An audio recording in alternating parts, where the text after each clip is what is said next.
This meeting is being recorded. So hopefully you got the recording message. Feel free to click on that. We're going to go ahead and record this session. And like I said, we assist food entrepreneurs like yourselves. So hopefully this webinar will be useful.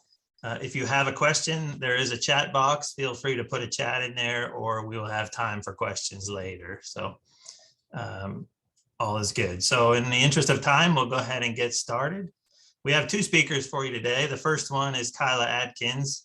She's an extension assistant in the Department of Food Science and is going to be taking over a lot of the food entrepreneur assistance work that we currently do, working with me. And she's going to talk about the new Food Freedom Act that was passed and went into effect July 1st. And then we'll have Megan Lefew from the Center for Profitable Ag come up and talk later about some of the business aspects of starting a home-based food business. So the insurance, the licenses, business licenses, and taxes and things of that nature. So I guess I'm going to stop sharing this poll because I don't know what else to do with it to get it out of the way. Maybe it's just sitting in the middle of my screen. Okay. So Kyla, you're up first. Go ahead. Hello, everybody. I'm Kyla Atkins. I'm with the UT Food Science Extension Program. And today we are going to talk about the Tennessee Food Freedom Act, important updates for small food manufacturers. Quick disclaimer, this publication is for educational purposes only and does not constitute legal advice, nor is it intended to be a substitute for the services of a competent legal professional. So, what were the rules prior to July 1st, 2022, aka also known as cottage food laws in Tennessee? Products had to be non-potentially hazardous. Products could be produced essentially anywhere in Tennessee without requiring a permit or inspection by the TDA. Producers could only sell directly to consumers in the state of Tennessee. There could not be any full-time employees. Producers had to follow good manufacturing practices regulations. Products had specific labeling requirements, and producers had to allow inspection by agencies charged with enforcing food safety laws. So what stayed the same with this new Food Freedom Act? Products still can be sold directly to consumers or online in Tennessee. They must still allow regulators access to the private residence if necessary to ensure food safety. Restaurants, other food service establishments, and licensed food manufacturers cannot use homemade products as ingredients. So when we're talking about products still can be sold directly to consumers or online in Tennessee, an important point with this one is going to be making sure that we're not crossing state lines over to Kentucky, Virginia, North Carolina to go sell at farmers markets. That will now take you out of the Food Freedom Act, and now you're under the FDA. What has changed? So, new law refers to homemade food items. This is going to be food including a non-alcoholic beverage, which is produced and, if packaged at the private residence of the producer. It's also changed the wording from non-potentially hazardous to non-time/temperature control for safety food. We also call this a TCS food.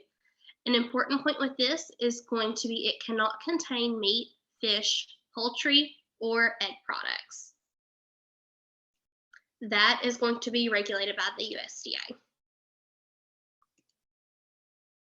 Custom orders and third-party sales are now allowed. This is going to introduce wholesale as an option.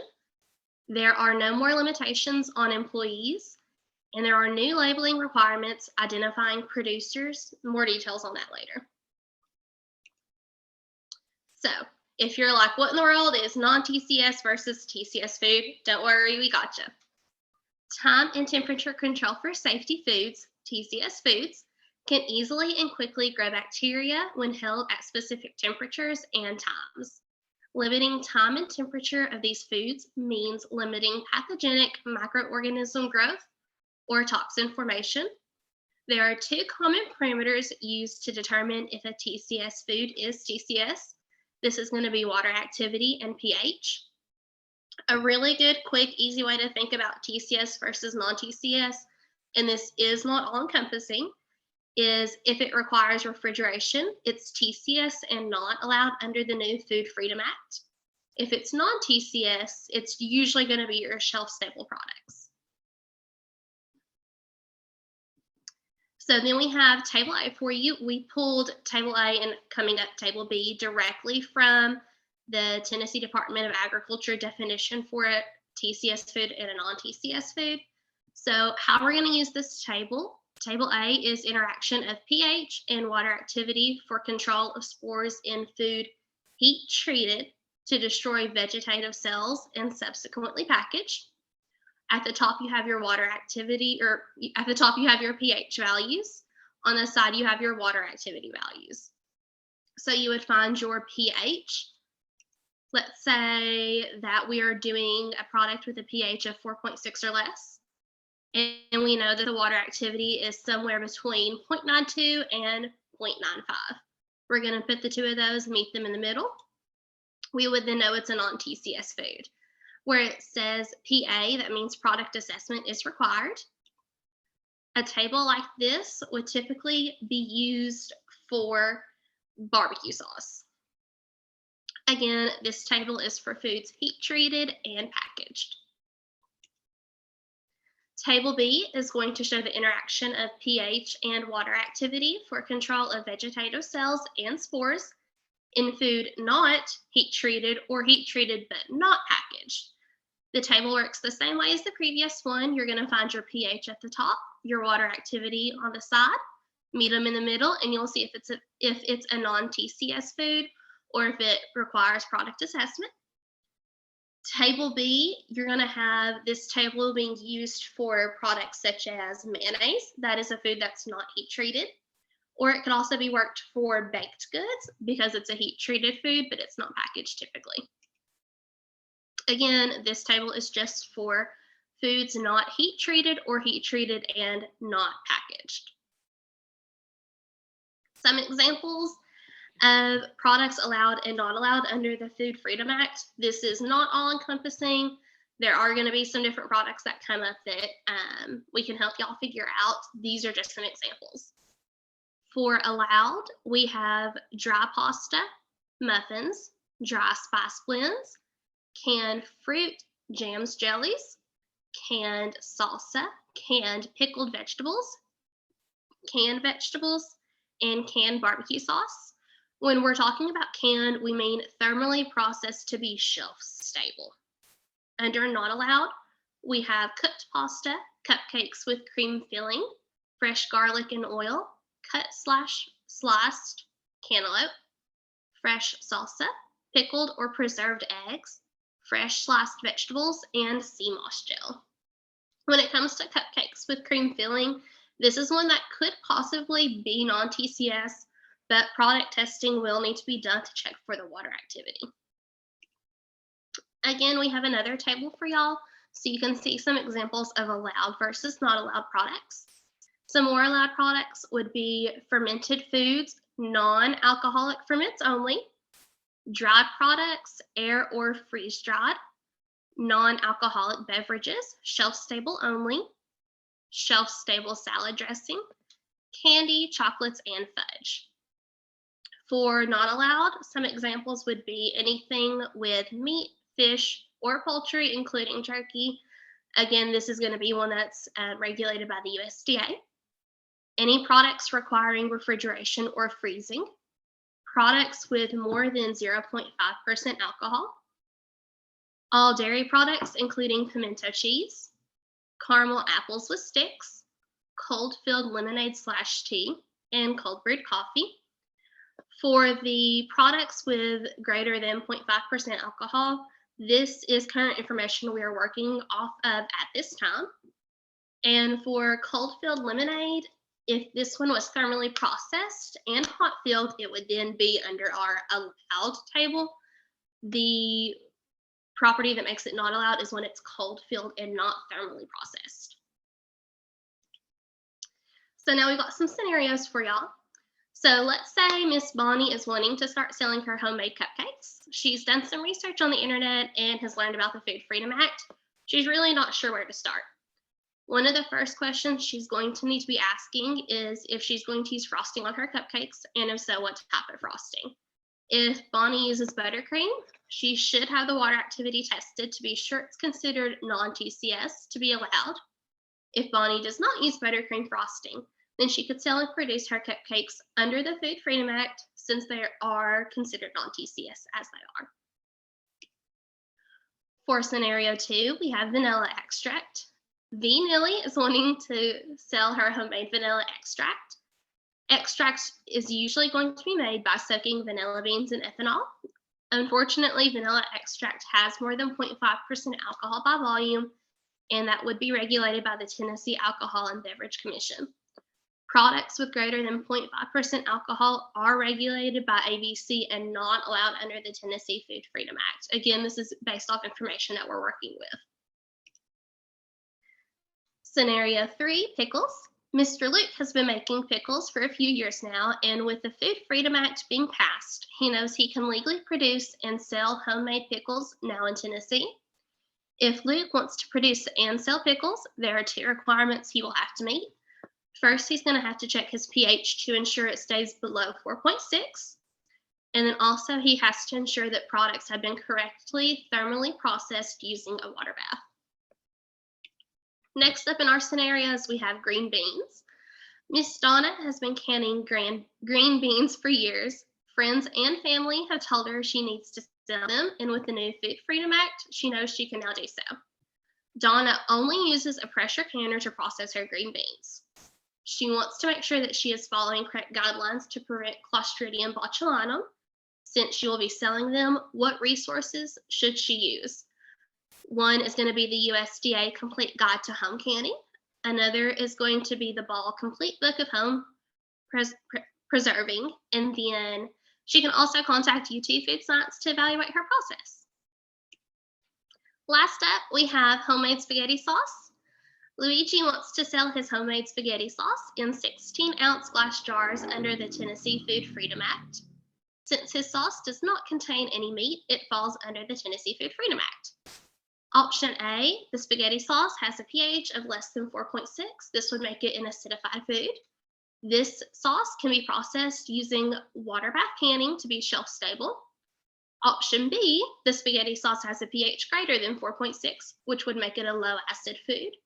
He would need to pressure can in order for it to be considered shelf stable. Either homemade sauce can be sold under the Tennessee Food Freedom Act. It's just going to depend on its pH as to what kind of processing Mr. Luigi would have to go through.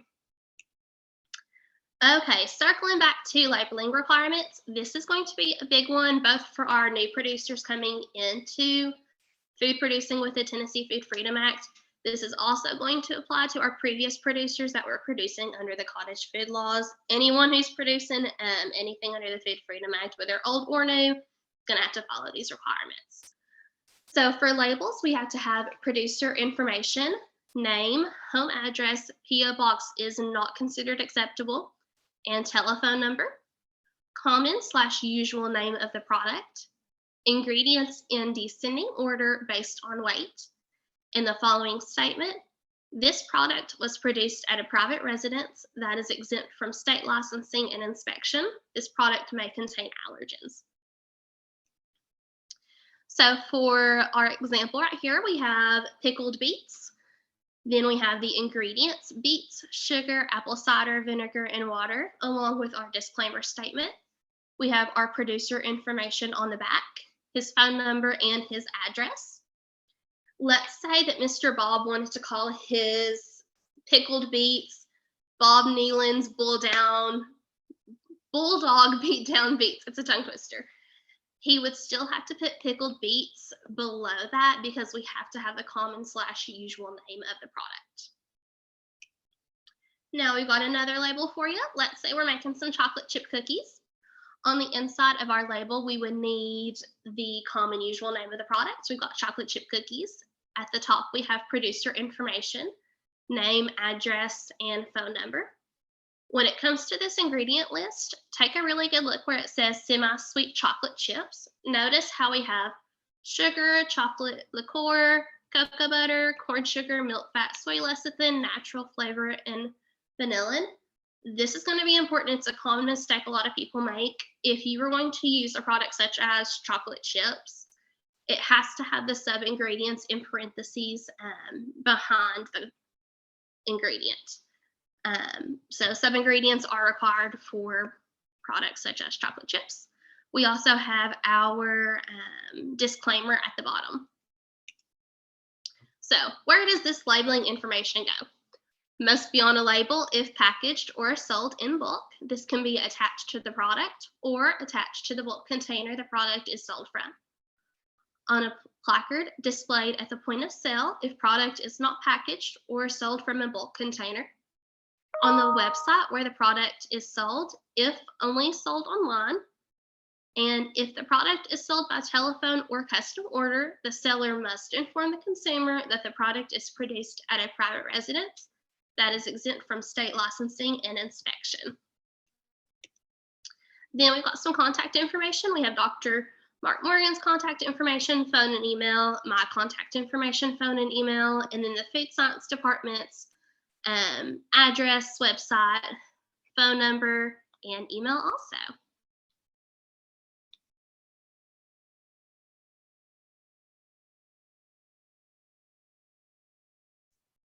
All right. All right. Thank you, Kyla. So there's a lot of questions in the chat. That's good. I've tried to answer many of them, but we'll keep those to the end at the moment. You want to?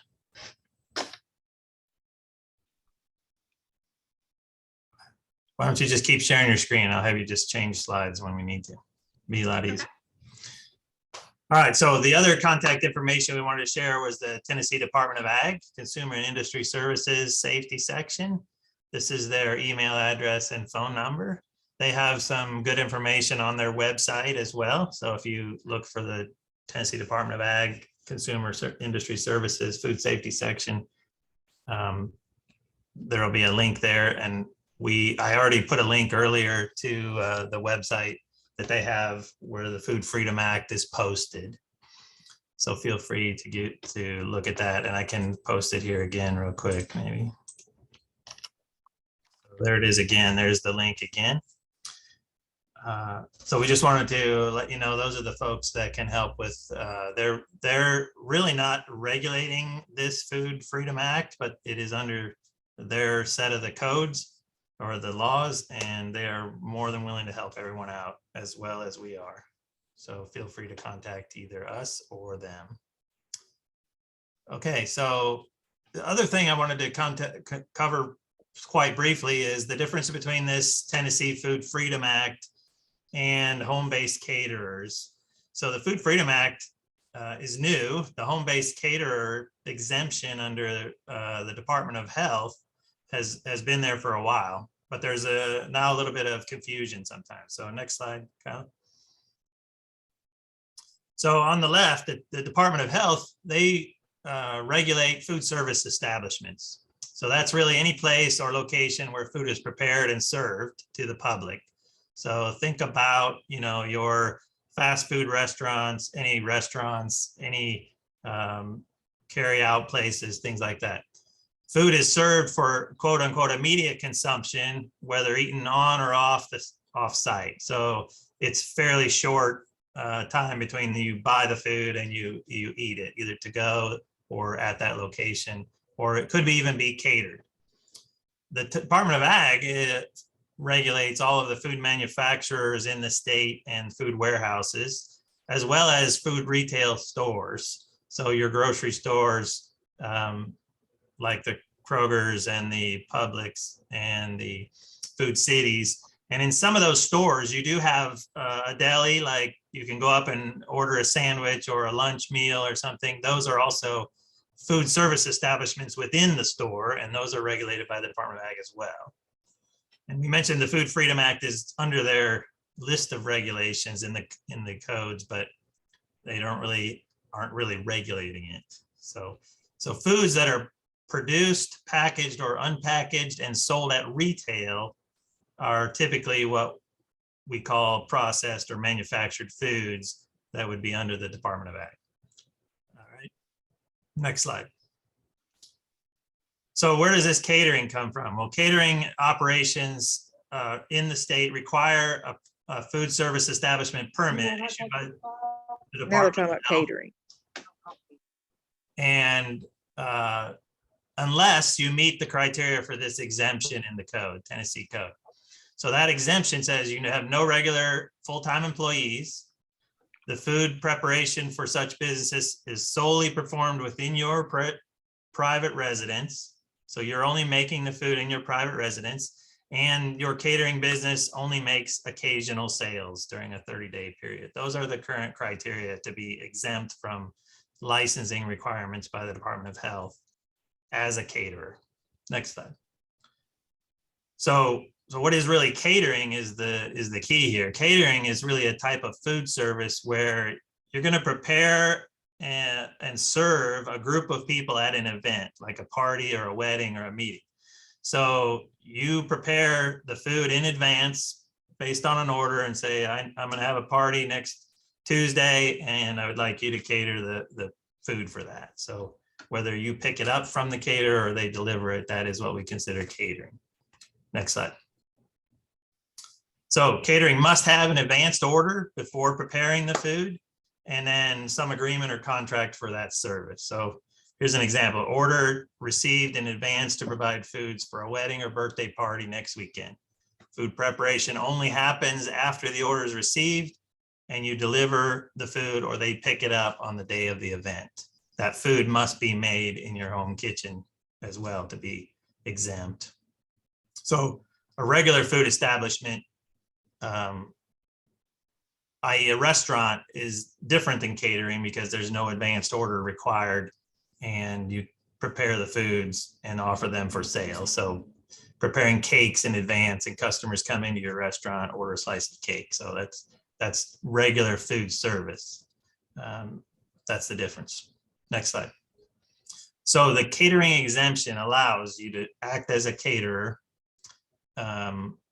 if you meet these exemption criteria, prepare the foods and prepare and serve foods directly to the consumer in response to advanced orders. There's really no restriction on the type of foods you can cater. And these foods may not be resold or sold and used in another business. So these products can't be sold again to another business and or used in restaurants or other venues like that. All right, the Food Freedom Act, on the other hand, is restricted to homemade foods processed and packaged in a person's private residence. They may be produced, packaged, and sold directly to consumers. These are things you would carry out, like think of things in the grocery store that would be on the shelves. That's really what the Food Freedom Act covers, things that are on the shelves. If they're refrigerated, not allowed. If they're frozen, they're not allowed. If they're fresh to eat, ready to eat type products that are heated up, that's not allowed either under the Food Freedom Act. All right. So one other caveat is this underlying section here, and that is that foods produced under the Food Freedom Act are not approved to be used as ingredients or served in a food service establishment. So a restaurant cannot buy your salsa or hot sauce and serve it in the restaurant or use it in their recipes. Those products that they use in food service have to come from a licensed food manufacturer. All right. Next slide. Is that it? So that's all we have about the regulations. I don't know if there's other questions. You can stop sharing at the moment. And yeah, so there are several questions here. And Mark, I don't know if you want to try to answer those, or if I can. well, yes, and Mark and Kyla, I'm sorry. And then if we have any insight from the folks at TDA, we'd be glad to have that as well. Yeah, so I wanted to give the folks that we have on the call from the Department of Ag or the Department of Health to an opportunity to say a few words or correct some things if we misspoke. So can they unmute themselves? Yes, they can. And So, I think this that's a good opportunity to say that these rules are new and everybody is trying to figure out what they mean. And so it's kind of evolving as we read and interpret and visit with folks from the Department of Health and Department of Agriculture and get really good questions. So that is good. All right. so Patricia, I know you're here. Do you want to say a few things? Sure. Good morning, everybody. I just want to first of all say thank you to UT and Center for Profitable Agriculture for putting together this great presentation. I'm really excited to see the amount of participation that we've got today. And I know that the participation will sow seeds for further discussions and questions. My name is Patricia Hart. I work for Tennessee Department of Agriculture. I am the food manufacturing or the manufactured food coordinator. I'm seeing familiar names and faces on the call. I know that I've probably spoke with a number of you in the past when you've called about questions involving opening a home-based food business. First of all, I want to let you know that TDA is here to answer those questions. You know, UT is going to provide some wonderful resources, but please don't be afraid to call TDA. You know, we're putting ourselves out there as a vessel for outreach and to really be able to talk to you about what you can do, what you can't, and how best practices can be achieved. Because above all, people who make food and they sell food, that food is an act of love, it's an act of community, it's an act of wanting to share your items with the world. And the last thing anybody ever wants to do is make people sick. So TDA is always going to encourage those best practices. We'll work to put producers in contact with specialists or subject matter experts with what you're doing so that you can get the information you need to make food that is safe for the consumer. There's a number of questions that have come up. I'm not sure if Mark or Kyla want to start throwing questions out there because I know the chat's moving awful fast. And then Mark and I can take stabs at answering them. Does that sound like a acceptable way to do this? How about I try to toss questions? Would that be okay? Sure. Okay. Or you want to? I'm having trouble keeping up with the chat. I know Kyla says, no, is. you go ahead. I'm going to try to put some a little bit in order of a conversation, perhaps. So a good question is, where did this come from? You know, did TDA write this? Did the Department of Health write this? Or did it come from the legislature? You know, how did it come about?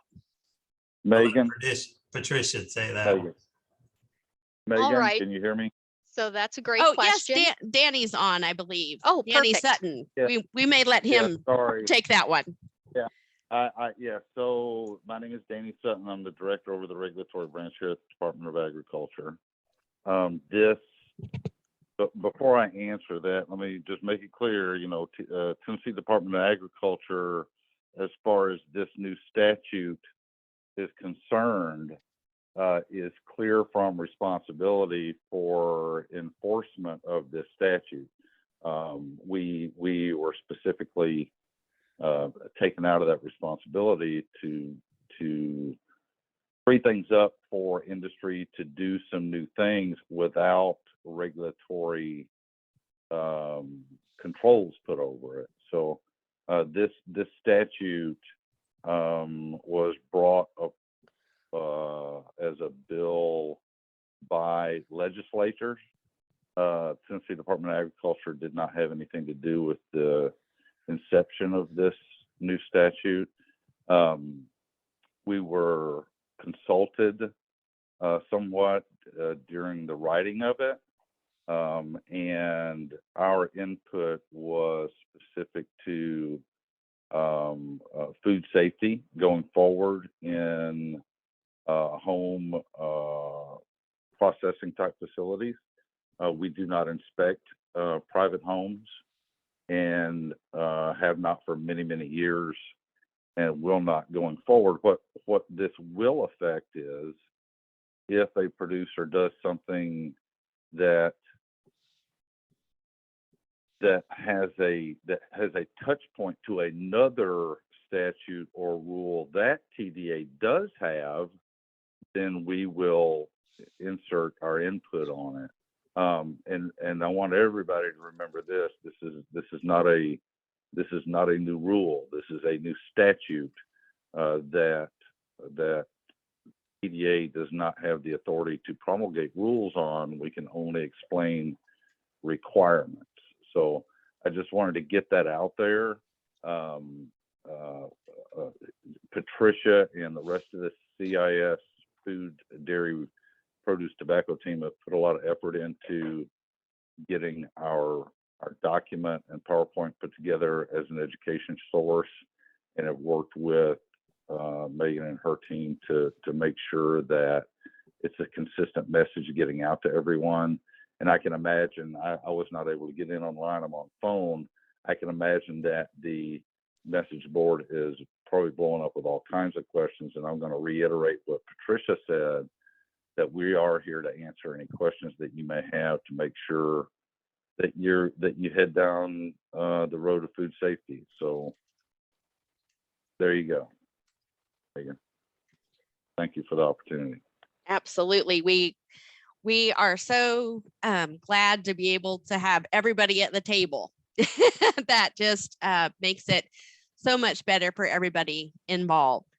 So we're wondering about, we have several questions about, that we're used to a responsible party. So if there is somebody at a farmer's market, for instance, that may be concerned about a product coming from the market or coming to the market that is made in a private residence being sold under the Tennessee Food Freedom Act, but they're concerned about whether it should be done there, or they're concerned about maybe a food safety issue, what should they do?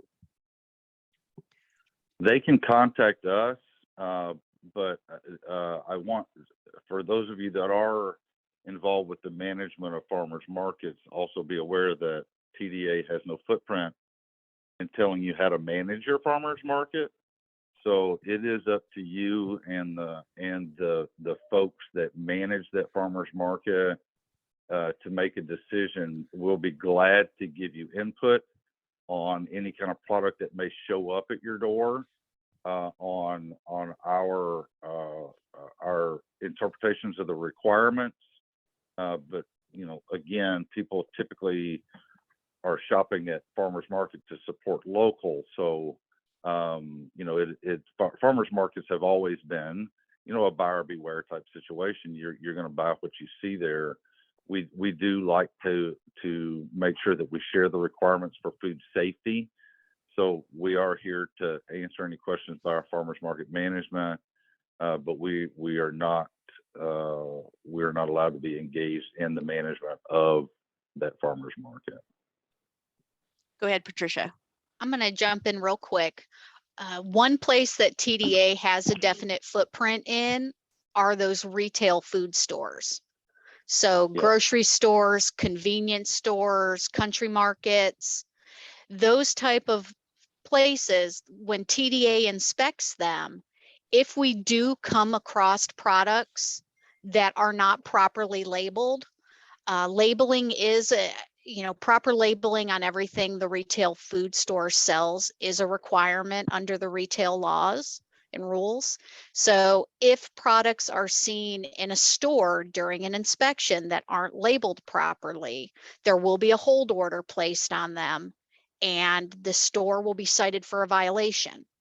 So that is one place we may see that come up, because retail food stores have a very specific set of rules that, you know, they are obligated to comply with. Correct. So the let's see. So the law says that somebody can come in and inspect your kitchen if there is a need. So the question is, so who is the regulatory enforcement and inspection power to enforce and oversee this statute that could possibly inspect, search a private residence? So It is not the Tennessee Department of Agriculture. if you read the statute, it does provide a prescriptive line where it states that the Tennessee Department of Health has the ability to inspect premises or to follow up on complaints that involve foodborne illness. Okay. Great.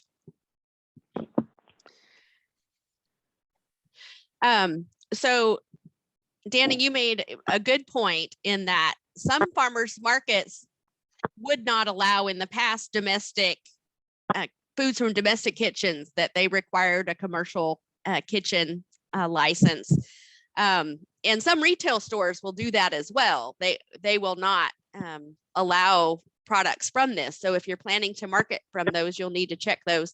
So is it our understanding that farmers markets may still, the board may decide we're not going to allow products made in a home kitchen, that we're going to require licensed products made in a licensed facility? That is absolutely their prerogative, yes.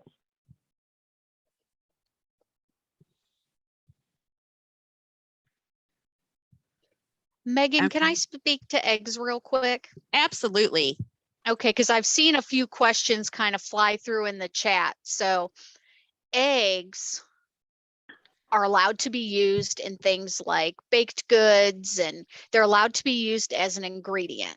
What is not allowed when it comes to eggs are preserved eggs. So that is pickled eggs, that is other methods of preserving like century eggs, and also freeze-dried. So like freeze-dried scrambled eggs, freeze-dried hard-boiled egg. So when you have that egg as the standalone product and it's preserved, that is not allowed under Food Freedom Act, but you are welcome to use eggs as an ingredient in your baked goods and such.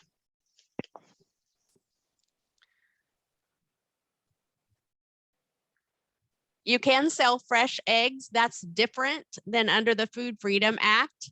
And I put a link to a publication about the egg sales regulations in the chat, and I'll include that in the email follow-up as well, because we've had several questions about that. Okay, so also we had a question about a broth, and I had a email question about lard the other day. So broth, chicken and beef or pork broth, and lard from rendering fat. Patricia, go ahead.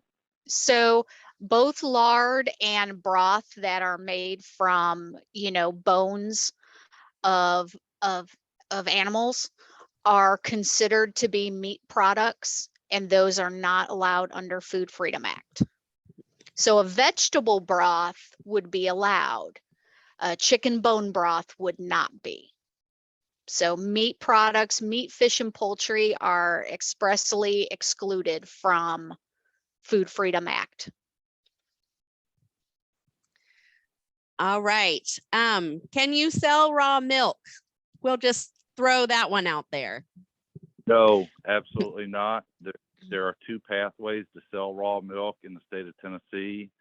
One is through an animal share, cow share, goat share, sheep share, and the other pathway is to fully label it as pet food, not for human consumption, and that requires a pet food license.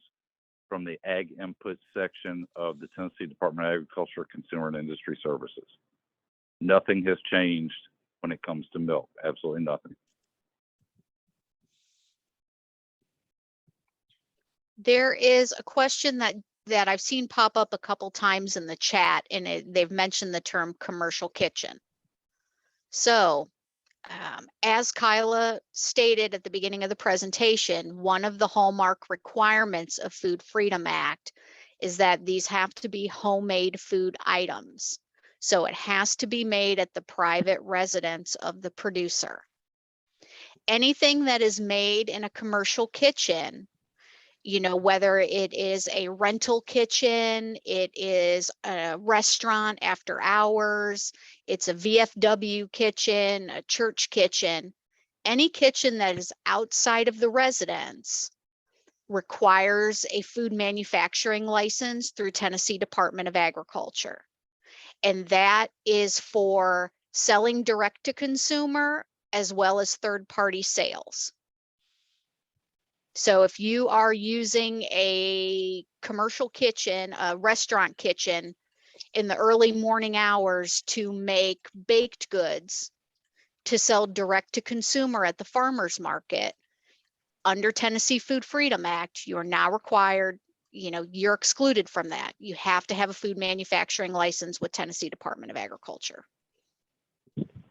Yeah, Megan, I want to make a point.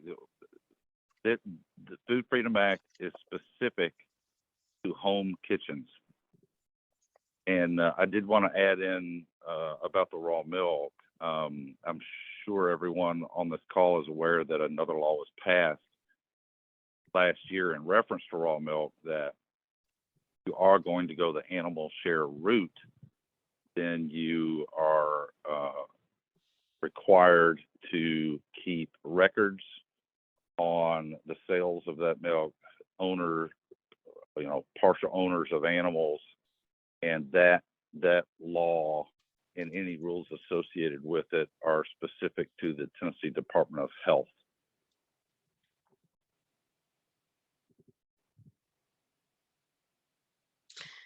Great. And there's no form or anything that people need.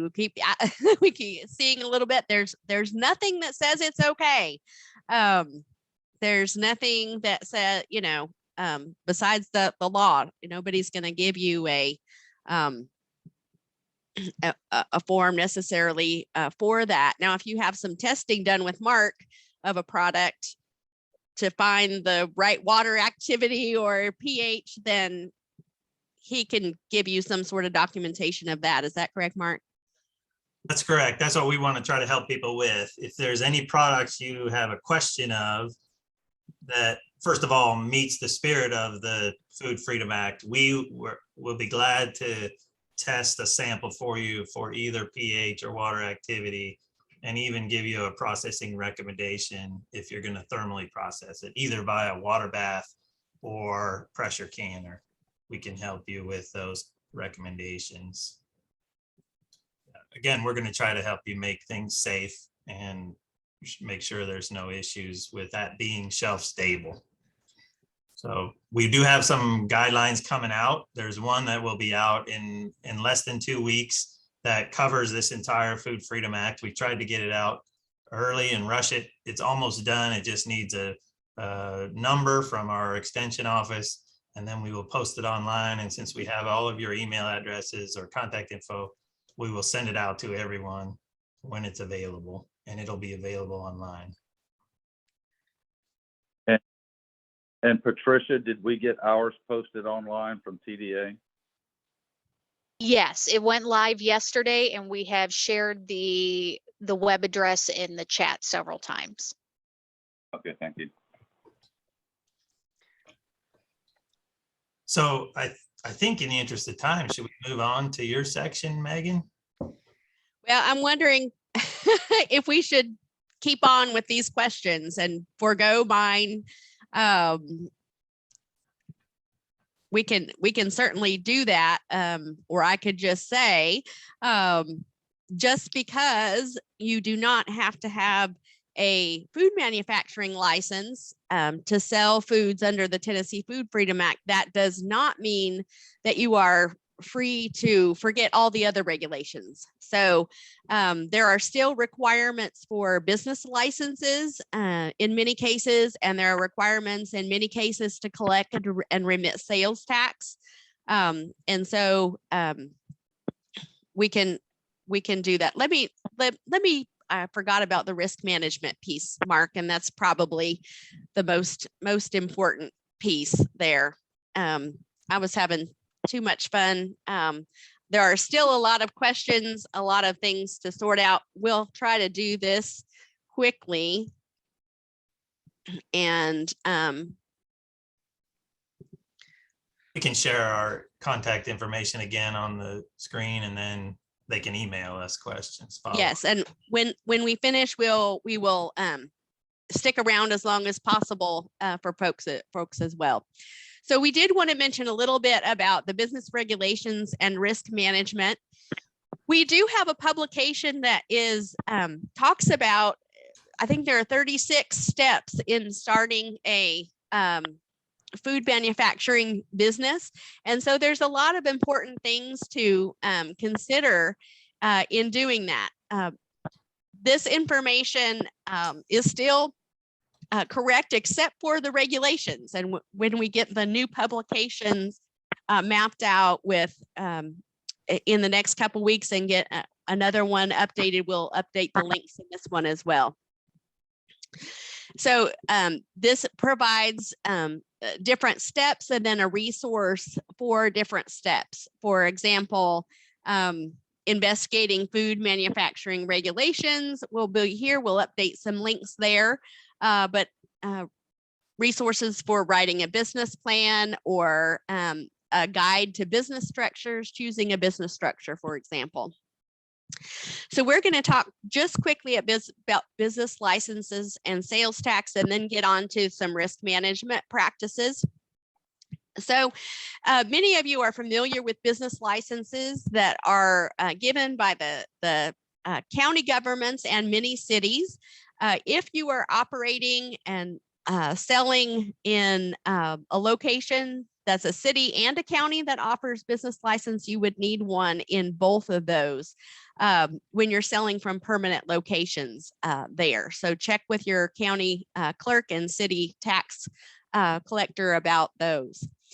If you are a person that's in business for profit or gain who has more than $3,000 of sales, then you will need to consider a business license. Those are non-raised products for our farmer friends. So if the products you raised are in there, then you don't count those, but anything you buy and resell or value-added products that you add other things to. So if you're making a jam that just has your fruit, for example, from your own farm, salt, water, sugar, pectin, and preservatives, then your sales don't count in the business license category. But if you add anything else to it, maybe you throw some cinnamon in there, or if you're using any other types of products, then those sales count toward whether you need a business license or not.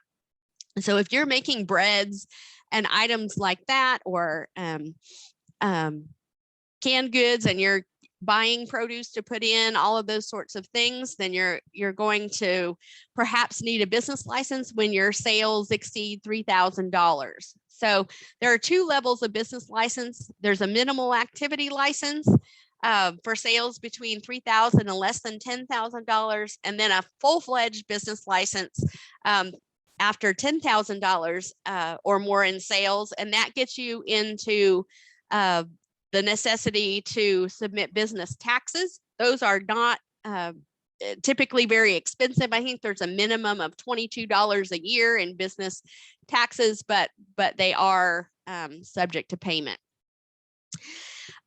You can visit your county clerk or city tax collector and then pay a fee, and you will sign up with the Department of Revenue for your business taxes.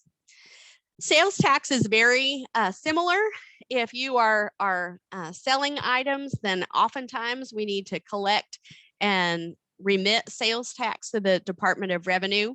There is an exception again for value-added products. When a farmer who raised the products and only adds that water, sugar, salt, pectin, and preservatives, then those are not subject to sales tax.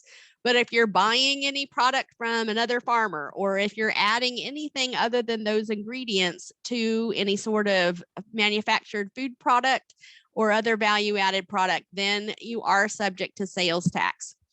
There is a threshold on this as well. So you have to sell $4,800 per year before you need to collect and remit sales tax. As long as you have paid sales tax to the suppliers when you purchased any ingredients or packaging or other items. So for example, you could sell up to $4,800 of your baked bread, and you don't have to charge sales tax as long as you have paid sales tax on the ingredients. If you're selling products wholesale and they can give you a copy of their resale certificate, then you don't need to collect sales tax from those folks who are going to turn around and sell it again, because they will collect and remit the sales tax on their end. But you do need to have a copy and keep that on file of their resale certificate. You'll register on the Department of Revenue website to pay the sales tax that is due. And when you fill out that paperwork, it will let you know if you need to pay those monthly or quarterly in some cases. And you'll need to check out what the state tax rate on food is. Right now, I think it's 4%, and then you add a local tax rate to that. We do have 2 publications about business licenses and sales tax available on the Center for Profitable Agriculture website. And you can send us questions as well after taking a look at those. The other topic that might be really important to think about with any sort of business, but particularly in a food manufacturing business, is assessing and managing risk, because unfortunately things can go wrong. And so we want to make sure that we are doing all we can to keep people healthy and safe, and also to keep our business in order. There are lots of different types of risk, and a lot of times we are focused on the legal risk, making sure that we follow laws and regulations, and then preventing any sort of injury or illness to customers. But I do want to mention there's other sorts of risk here as well, and marketing risk might be one of those to think about. In some cases, depending upon how much product you want to sell and where you want to sell that, those buyers may not accept product that's made in a home kitchen just from their own risk management. They might want to see a food manufacturing license for those products in order to add that extra level of safety for their customers. They may also want some different things on a label than what may be required by the Food Freedom Act. They may want to see a barcode or some additional information there. So when we think about risk management, we look for ways to reduce risk. We look for ways to transfer risk. We might avoid risk. Maybe there's a product that we think is just too risky to do at home, or we might accept risk. So reduce risk, we want to follow good food manufacturing procedures there. For transferring risk, we might want to buy some product liability insurance. For an example, an accepting risk is we might want to have a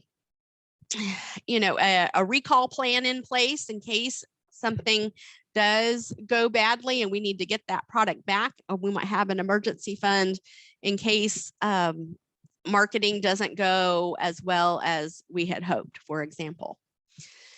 So absolutely using strict food safety, those good agricultural practices. If you are growing product to go into your foods, the current good food manufacturing practices, making sure you have a proactive recall plan in place so that you can get product back if needed.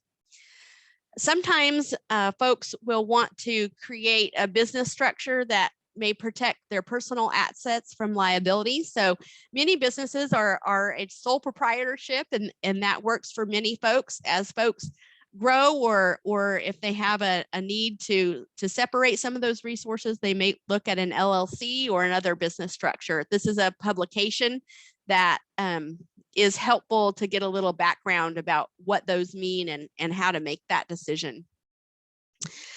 Some folks work really hard on their brand, and so they might trademark a word, their business name, or a signature product name. And you can do that at the state trademark with a state trademark registration with the Tennessee Secretary of State. That kind of helps your branding assets. Also, you'll want to register your domain name online. That's your URL, but more than that, make sure that you are doing that. Do that separate from your website host. Do that separate from maybe the person you've hired to do your website, so that you are in control. Make sure that you pay the fee and renew that on time, so that somebody else doesn't snap that up and put up whatever they like on the site that people are looking for you at. Food business insurance would definitely want to look at some product liability insurance in case somebody does get sick or claims that they've gotten sick. That will help to protect you. I would have a serious conversation with those insurers and let them know that if you are manufacturing at a private residence without any sort of inspection or license, make sure that they understand that, and make sure that you understand what is and is not covered, and that you communicate clearly with them about what you're doing. So making sure that they know what products that you're making, how many sizes, how much of those products, and then that you're communicating clearly when you change that, if you add products or delete products from what you're offering for sale. One insurer recommended at least enough coverage to cover the value of your assets.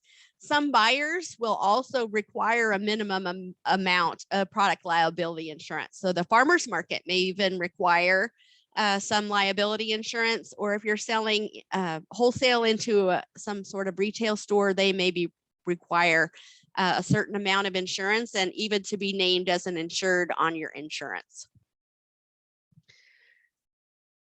So we did want to cover just a few things about risk management. Is you're going to have to choose if this is right for you to manufacture under this set of regulations, and if so, what else are you going to do to help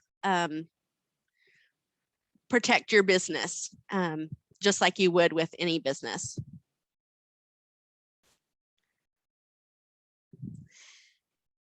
We will go back to the chat box and look for any questions. Thank you. I see Danny is putting some answers in there as well. Are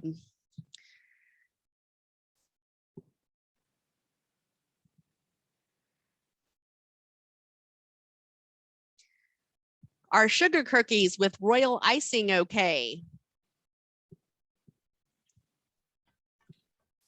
I'm not sure what royal icing is, but as long as it doesn't require refrigeration and has a low enough water activity to meet the criteria in the non-TCS, then yes, it would be okay.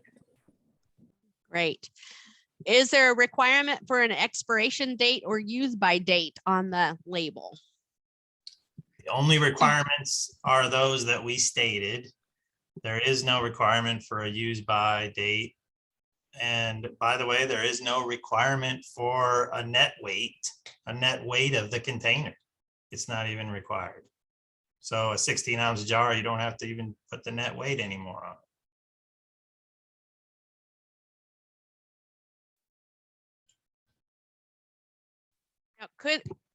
Could people choose to put that on there? I mean, as a consumer, you would think Oh, that sure. consumers would want to do that. Sure, it's just not required. So what Okay. we listed by the law is what is strictly required. They specifically state you do not have to comply with other state or federal labeling requirements, only the labeling requirements that are included in the law. And that law, that statute, and that Food Freedom Act listed those items that we shared. And I can repost that if you want me. I can show that again. And I That think would- this also speaks to that risk management piece that you were discussing, Megan. Having some kind of a traceable code, whether it is a born on date, an expiration date, a code that only you know what it means, or Julianne, having some method to track the product would be considered best practice, along with the recall plan that you were discussing. So it is not required by law, but for that risk management piece, it is certainly recommended or would be best practice. One important thing to remember about food recalls: number one, I hope that everybody on this call, that a food recall never comes to your door. I honestly and truly do. What I can tell you from experience is that when it happens, or if it happens, it can be a very scary and chaotic event. So having preparation on the front end is going to make your life easier. I'll also say that your product could be implicated in a recall and it has nothing to do with you or your practices. It could be one of the ingredients that you use. So again, that's a choice that you have to make with your own risk management of your business. And, there are resources out there for, guides on how to create a recall plan and things like that, but it is not anything that is going to be required under the law. And I want to add to Patricia's statement, your packaging is part of your product. So although there's nothing specifically mentioned about packaging, you should always be aware that whatever you're going to package in is a food grade package as part of your risk management. Don't want to store a product in a plastic bag that was actually designed for spark plugs that is not sanitary and ready to be part of a sanitary presentation of a safe and wholesome product. That date that Patricia mentioned would be very helpful in a recall if you know that there was an issue with something, an ingredient you used on a specific day, and you could only recall that product with that date on it. If you don't have a way to differentiate, then you have to recall all your product. Yes. And Yep, we've that's seen that the happen. difference. Yeah, and we've seen that happen before at large and small, processors. That's just good business practice as much as it is good food safety practice. That you would only have to recall a very small number of your products rather than everything you've made for the last 6 months. Michelle posted a comment here that she would never buy anything to put in her store without something like that on it. So thank you, Michelle, for that input. So how would homemade butter fit in? Would that be a product allowable under the Food Freedom Act? No, it would not. That is considered a TCS food. Great. Mark or Kyla, can you review what water activity is? Sure. Yeah, let me do that. So water activity, if you take your food sample and you seal it in a jar, and we left it sit to equilibrate, and we came back and we measured the relative humidity of the air in that jar, if that air measured as a relative humidity of 90%, then the water activity of that food in that jar is 0.9. So 0.9, 90% relative humidity. If I put a cracker in a jar and sealed it up, it would absorb the moisture in the air around it and the humidity of that air would drop down to something like 0.3 or 0.2 or 20% or 30. And that is a water activity of 0.2 or 0.3. So think of relative humidity and the humidity that the food item would equilibrate to if it were sealed in a container. We measure it using an expensive meter, like $3,000 or $4,000. It'll take a small food sample, it'll seal it in a little tiny cup and measure the humidity around it, and then it gives us the water activity reading. So like we showed here in this table of water activities, things that have low water activities will not allow a lot of pathogens to grow. So in this case, the combination of pH and water activity prevents pathogens from growing. And the lower we get, down below 0.85, 85% relative humidity, then essentially no pathogens or bacteria will grow if we get it low enough. So that's why dried products are very shelf stable, because they have a very low water activity. Baked goods typically have a low water activity, unless it's a zucchini bread or something that may have a lot of moisture in it. Then it may have a higher water activity and it may mold or spoil more quickly. And I'll just throw in real Question. quick. Go ahead. Yes, I was wondering about jerky. No meat-based products are allowed under Okay. the Food Freedom Act. Yeah. Okay. Unfortunately. Let's try to Thank you. put the questions in the chat, if you will. Is there a cost to test water activity or pH, or can folks do that themselves, or need you to do that? So pH, you can obviously do yourself. Get yourself a decent pH meter for less than $100 or around that. Buy some standard buffers, pH 4, pH 7. It'll have a procedure for calibrating it. You got to calibrate it every time you go to use it, and measure the pH of your products. And that will be easy to do. We can test pH for $10 a sample. We can test water activity, since it's a little harder, $35 a sample at the moment. And we're discussing trying to lower that for people that are under this Food Freedom Act. One important thing to remember about the pH meter piece is that you want to look up and make sure that you are properly testing your products. If you're talking about items like whole dill pickles or things with big chunks of food, the testing method is going to be a little bit different than, a smooth sauce. Because you have to make sure that all components that are inside that jar have the pH below 4.6. So that's one thing to remember, is that there are different ways to test it, but thankfully there are a lot of resources out there on how to properly test foods and use pH meters. Yeah, there's even some good YouTube videos on how to measure the pH of your food samples. So.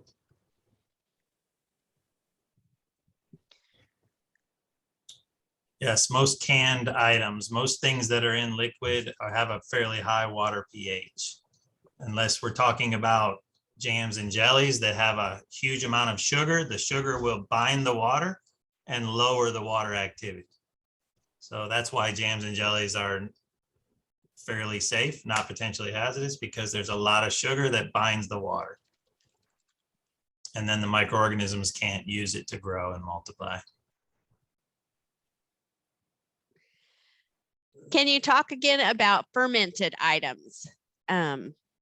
We've had some questions about fermented items in general, and so the law specifically says that fermentation is one of the processing methods that can be used.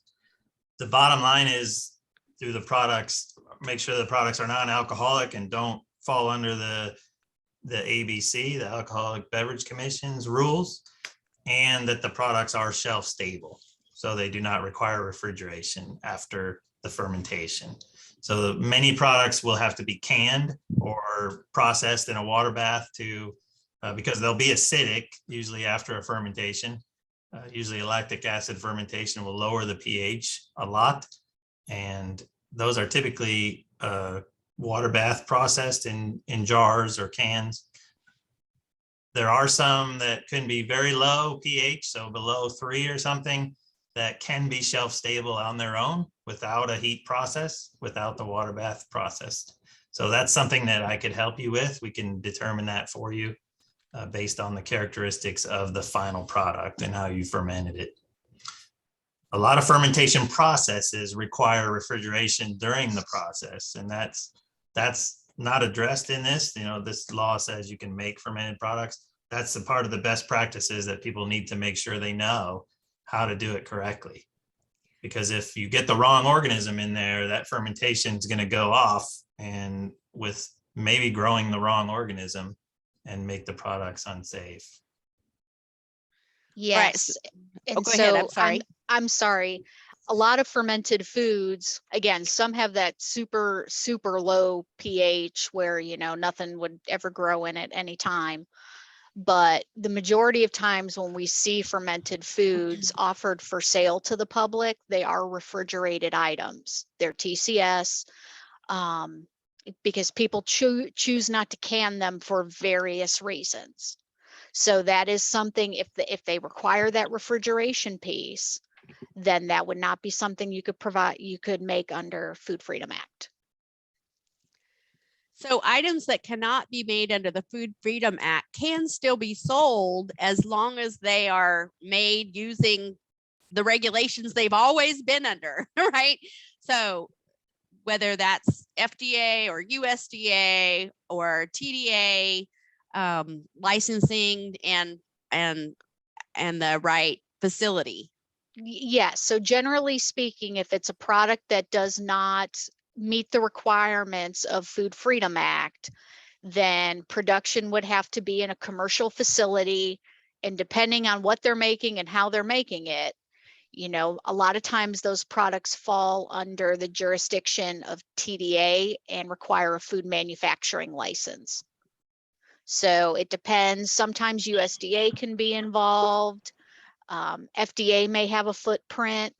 That just really depends on the specifics that business has going on. Does Tennessee have a program that allows someone to become a certified canner? We do not have a program for that. If they were working as a commercial licensed canner, then there are some course requirements by the FDA. But as far as a home canner, I know that our family consumer science folks have home canning courses, but I don't think it's a certification that I'm aware of. Nope, Mark is correct. So if they're making those canned products, those acidified foods and such, low acid canned foods outside of the home and in a commercial facility, they would be required to have a food manufacturing license with TDA. And we would have requirements including documentation from a process authority and documentation to show that all federal registrations and filings have been conducted, along with spec sheets for the pH meter, and at that level too, if it's an acidified or low acid canned food, it is a requirement to have a recall plan.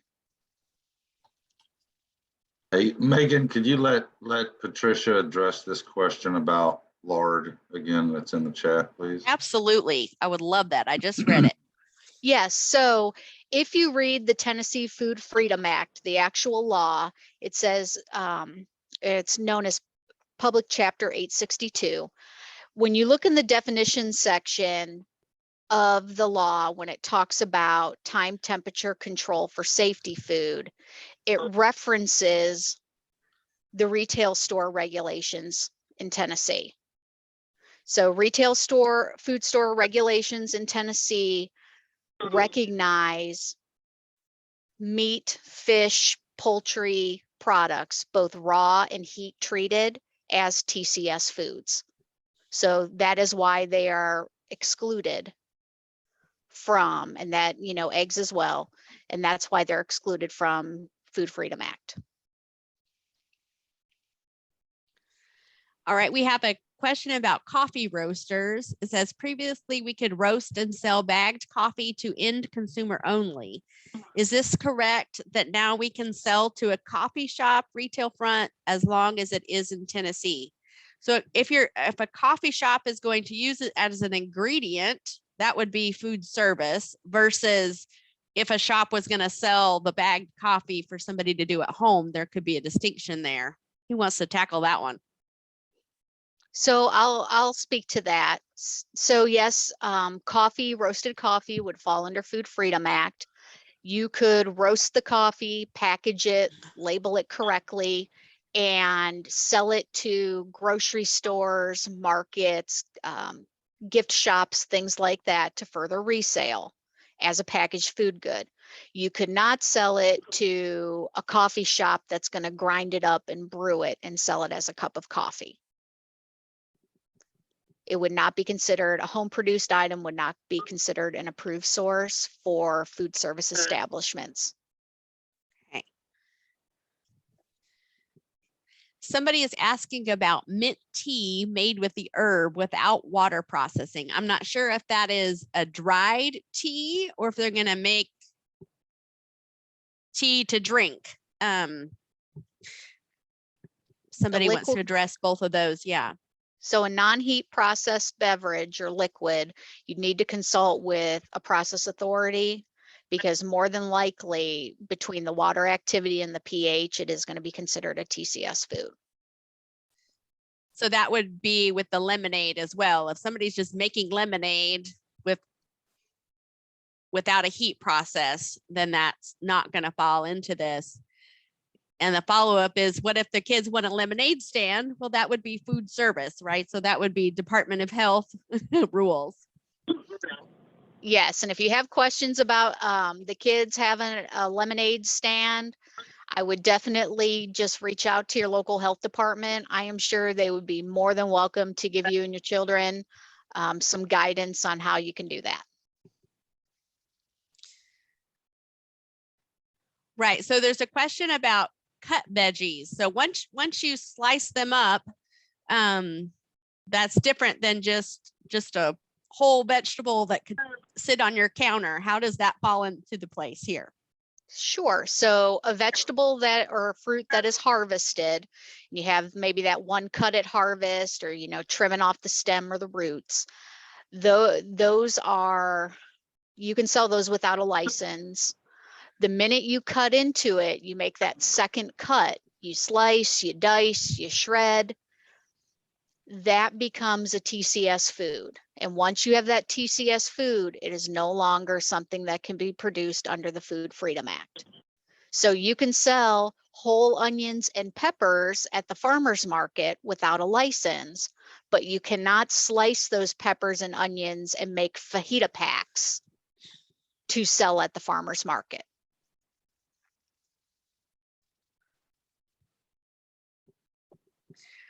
Great.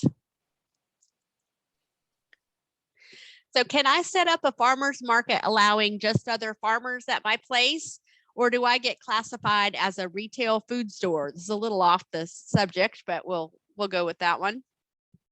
So currently there are no regulations or requirements on TDA's side about how a farmer's market has to be set up. So there isn't a farmer's market permit that we provide. So I would look into, there are some resources out there for hosting farmers markets, because, you know, it can be a little bit more complicated than, you know, having all your friends come and just set up in the front yard. I wish life was that simple. I truly do, but And Patricia, we have run into in the past where people will set up an open air farmers market type tent or something, and the next thing you know, we've got refrigeration showing up. Correct.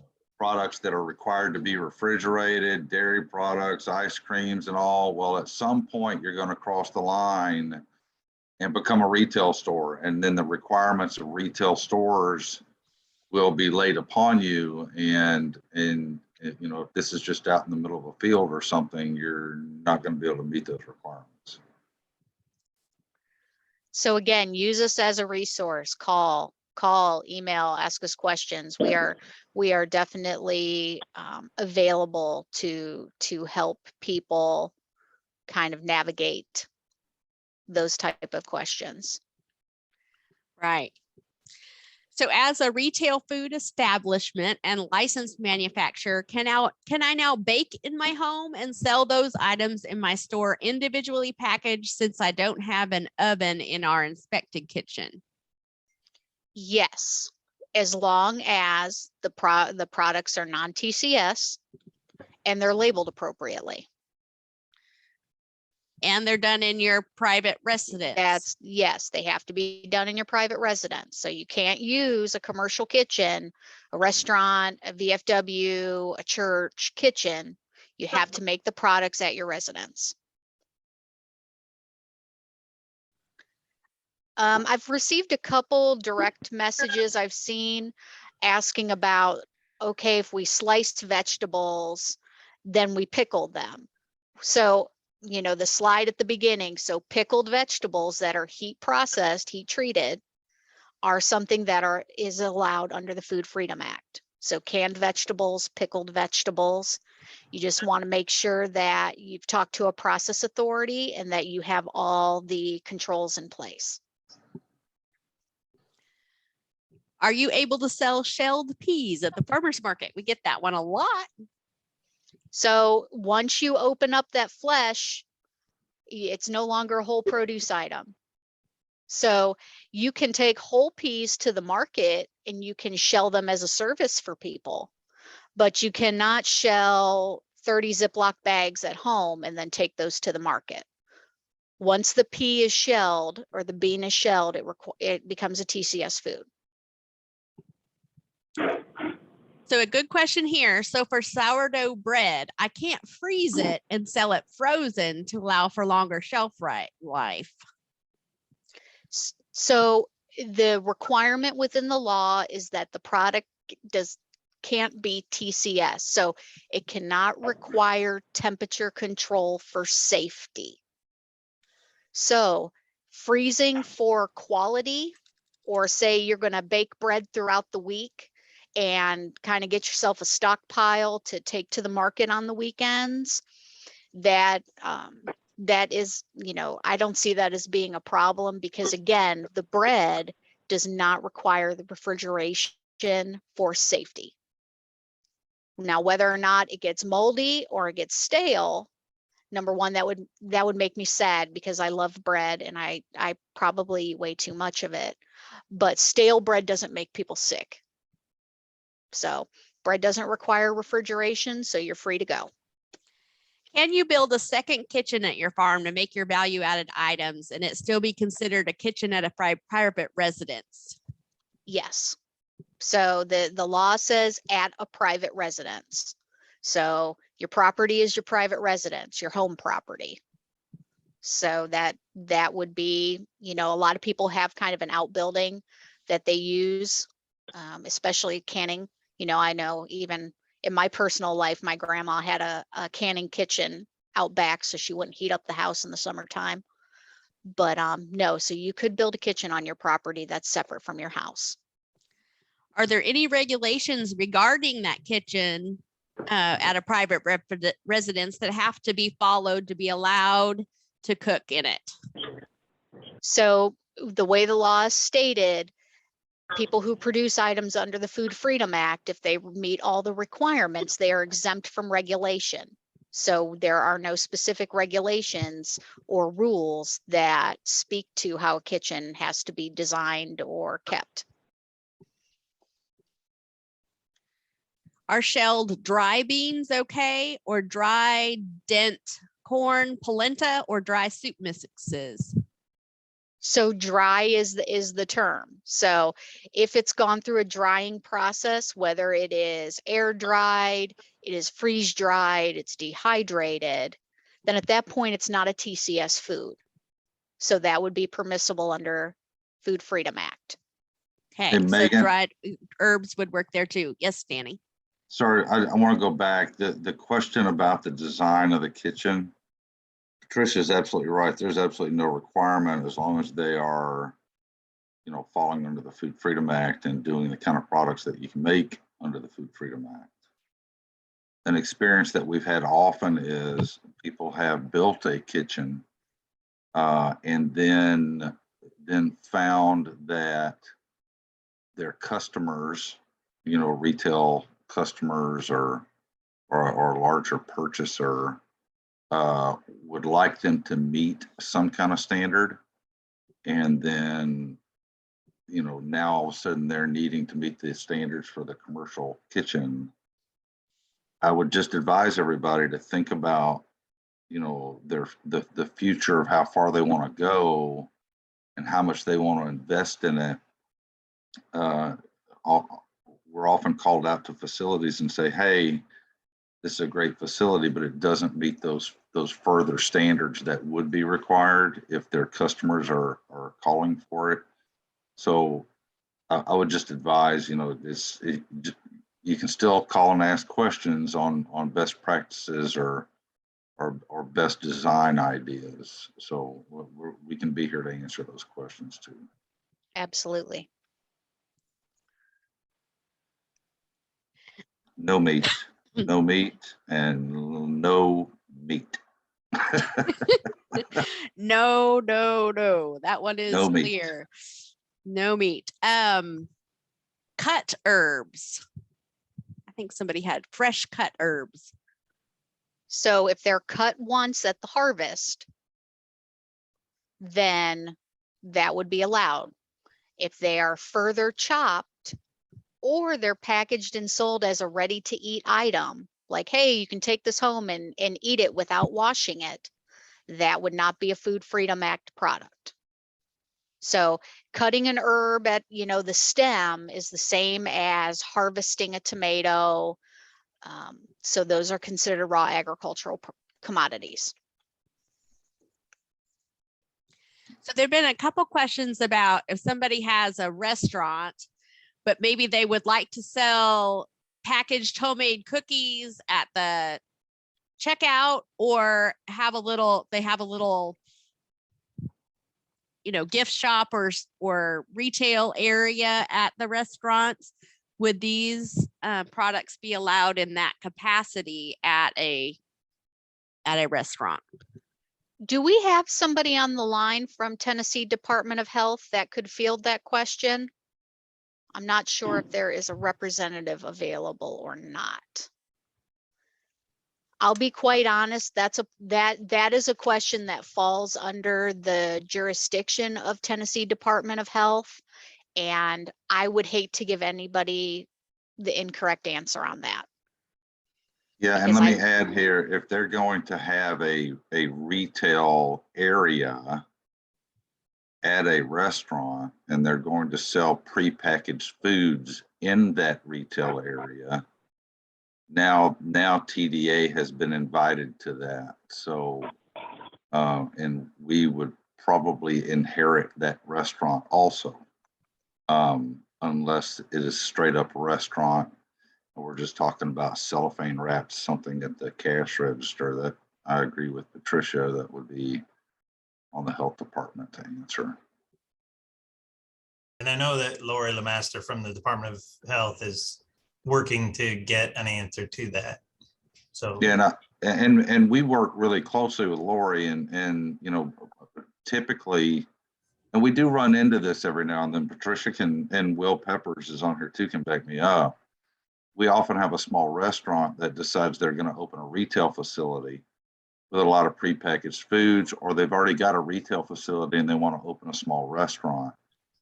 In order to keep that facility and that management ownership of that facility from having to deal with two different regulatory agencies, the Department of Agriculture, if that retail area is a true retail store, we will take that facility and inherit that restaurant that is within it.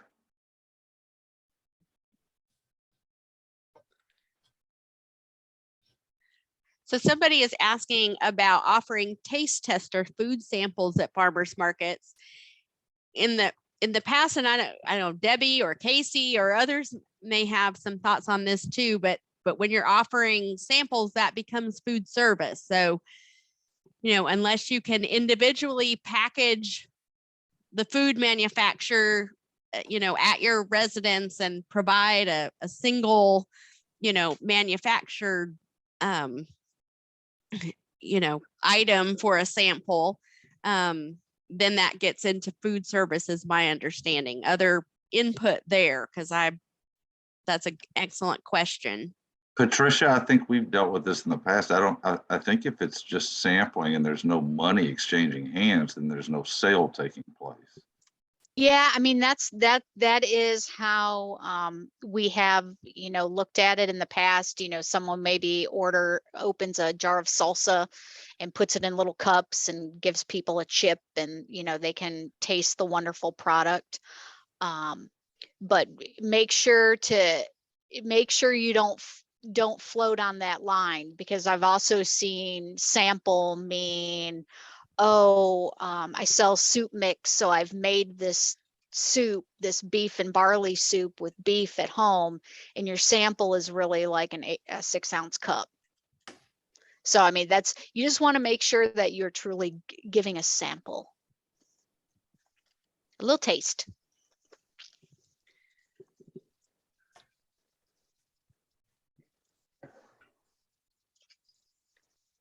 So somebody have noticed folks who cook or process items at home and bring to the farmer's market for pickup. Any issues with that? I would say that they have to follow the regulations for whatever item it is, no matter where they're selling it or picking it up or anything like that. So they still need to follow whatever regulations are in place, whether they're selling it from their home or the farmer's market or the corner store or the, you know, a pop-up stand somewhere. I This agree. is correct. And that type of item may fall under Food Freedom Act. It may fall under food manufacturing, or it may fall under that catering exemption through Tennessee Department of Health. It really depends on what's being made and, you know, the parameters as far as orders are being taken before production and such. I just saw a question in the chat about cold packed pickled items like refrigerator pickles and other vegetables. Those items are considered TCS, and, you know, they require temperature control for safety, and they would not be allowed under Food Freedom Act. So any meat, any refrigeration required to keep it safe are all out. Yes. You're going to require a licensed food manufacturing facility. I am looking through questions. We have covered a lot and there are a lot here. Are there any end burning questions here that we missed? And I apologize if we have. Mark, Morgan, Kyla, final thoughts from you all? I think this has been a wonderful session. I'm so appreciative that Danny and Will and Patricia could make it and provide that guidance from those people who are most closely associated with the regulatory requirements. And I think what we might try to do is capture all of these question and answers in the recording and put that out as a fact sheet, a part of a fact sheet that helps people. That sounds like a great idea. Yeah, and I just saw a chat here about conflicting information between the health department and TDA. Please give us a call. We'll give you what we know. We love our small producers, whether they're going to be folks in a home kitchen or a commercial kitchen that's theirs or that they rent from. We just want to see safe and wholesome food on the product on the shelf for Tennesseans and travelers that come through Tennessee. Just let us know what we can do to help. And if you did not get an answer for a question that you have during this meeting, don't just assume you're correct. Make sure to give us or UT a call. That's what we're here for. Yes, one question here that I did miss. Let's try to get that. With a manufacturing license selling to other retail stores, does the product have to be sealed with tamper-proof plastic seal? So you will not see a CFR requirement within 117 that says tamper-proof seal, but you will see in multiple areas of 21 CFR 117 Part B are requirements to protect the food from contamination. That can be protecting it from contamination as a raw ingredient, during production, and during storage. So, And sometimes that's going to come down to the retail store. They may require it because it's there. Once they put it on their shelf, it's now a liability for them. and remember, if something, and this is not law advice, I'm not giving you legal advice, but if you don't have a tamper band on there or some method to show that the item is complete and how it left your hands, then that could open you up to issues. If someone opens a container and there is something gross in there, or, you know, I think you should really think about that with your risk management.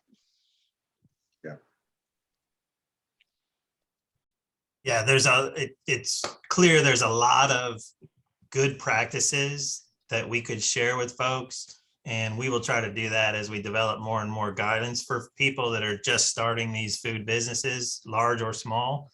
And we have a lot of training courses on the books and in development to help them. So today we really just wanted to try to get some of the basic fundamentals of this new Food Freedom Act out there, and so that people understand the basic rules of what can and can't be made and sold. So we definitely will work with Patricia and her team to try to get you more information on best practices. Thank you all so much for Yes. your interest and your participation, and to Mark and Kyla and our colleagues at TDA, Danny and Patricia.